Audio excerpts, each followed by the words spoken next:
there's always a lot of things happening at the ashram at once.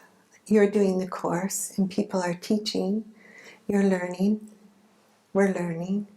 And then there's all these other things that are happening as well, all the work and the interactions of the ashram. And then we often have visitors come. Last week we had 5 days of meetings with timeless and ascent people. And it's it doesn't matter whether we're in a meeting or in a course. There's this wave that goes through, this wave of consciousness or bliss or by the end. And it always starts with things being unsettled, because you're starting a new workshop or you're starting a meeting with people.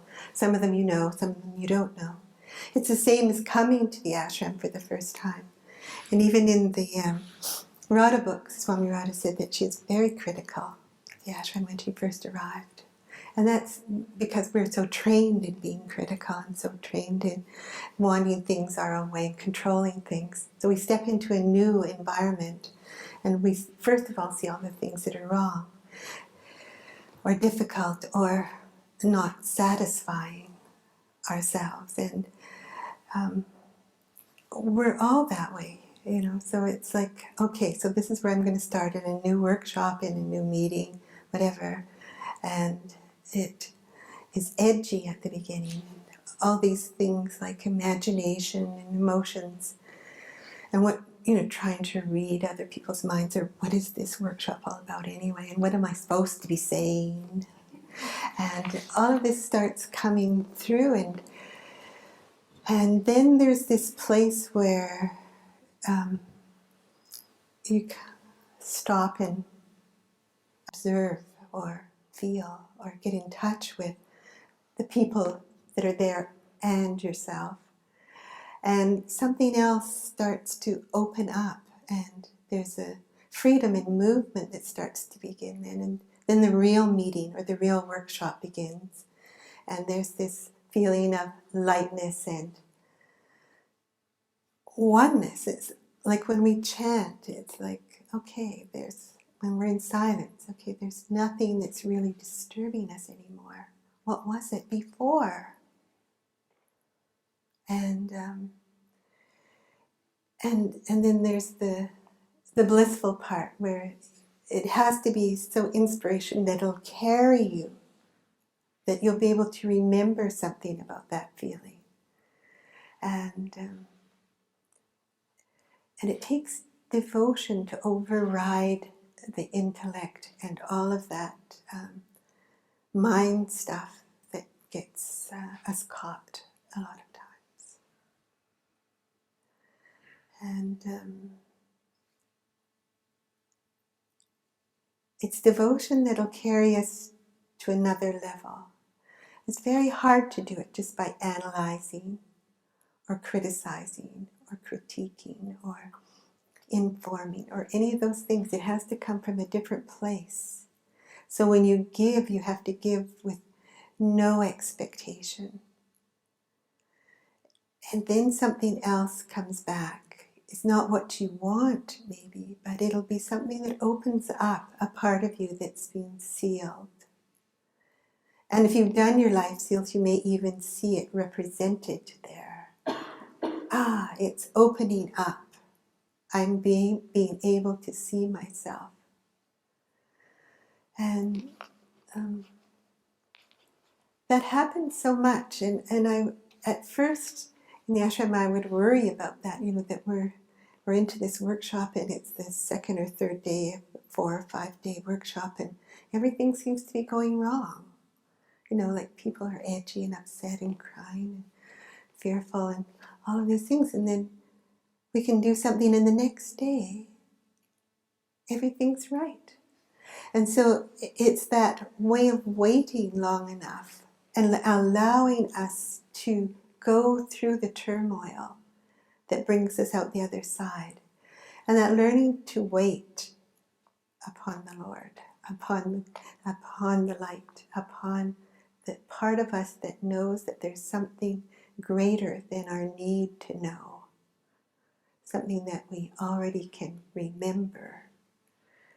And I always find the process just so fascinating that once you know that in yourself, you will be able to step through great turmoils and great upsets and come out the other side, because there is another side. And so that's part of what you're practicing. And if you have that ability to be devoted, to call on Divine Mother, to call on Krishna, Shiva, like we do in the bhajans or in your mantra, then it can bring that other part to life, that other part of you, whatever that power is that's in those words, that's defining that part of you, that will break through, that will open up the gate, that has the key to the next place. And there is something I wanted to read that Swami Shivananda, they have this website, and they're often the sayings of what Shivananda quotes of little stories of his. And today it was, what is God, or what is the divine? And this is how he explains it. The tree exists, it shines, it gives delight.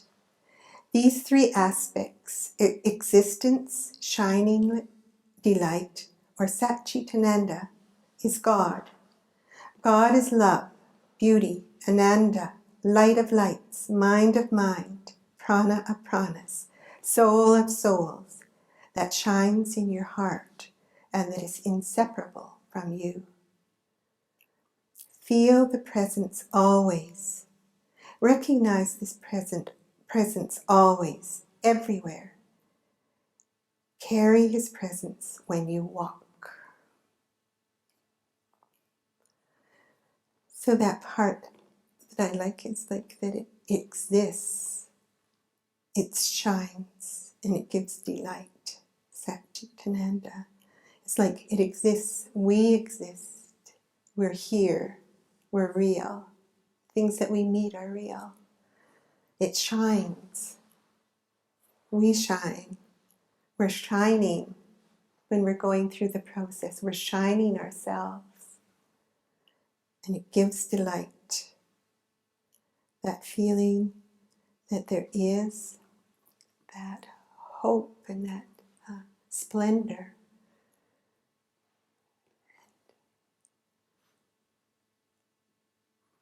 To be delighted in yourself, in the self that's within you. So to explore that subtle nature that we often, whatever we're doing, to find that subtle nature of, yes, this exists. We exist in this group, we exist in this ashram, we exist in this class, in this meeting, this workshop. And there's something in existence that is like the dance that Swami Radha talks about in the first chakra. There's that Chandava, and there's the Lasya.